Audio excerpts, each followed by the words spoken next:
Hello বন্ধুরা, তোমরা কেমন আছো? আমি তো ভীষণ ভালো আছি। এই দেখো, আমাদের পাড়াতে রথযাত্রার দিনকে রথের কম্পিটিশান হয়েছিল। ছোট ছোট বাচ্চারা, মানে অ্যাকচুয়ালি হচ্ছে যে বাবা মারা সবাই রথ তৈরি করে এনে এখানে রেখেছে। এবার জাজেসরা এসে ডিসাইড করবে কোন রথটা কাজ কীরকম হয়েছে এবং পছন্দ করে তারা ডিসাইড করে তারপরে তাদেরকে প্রাইজ দেওয়া হবে। দেখো ছোট ছোট কত রথ এসছে, অনেকগুলো রথ এসছে। কোনোটা পয়সা দিয়ে, এটা দেখো দেশলাই কাঠি দিয়ে তৈরি। অবশ্য আগে একটা রথ ছিল, যে রথটা আমি পরে ছবিটা দিয়ে দেবো, ওটা পাটকাঠি দিয়ে তৈরি। ওই রথটা আমি তৈরি করেছিলাম।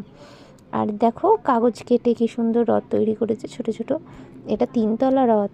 তারপরে দেখো এখানে বা ওই যে ছোট ছোট কাগজের কাপ হয়, সেগুলো কেটে কেটে কীরকম ফুল বানিয়েছে।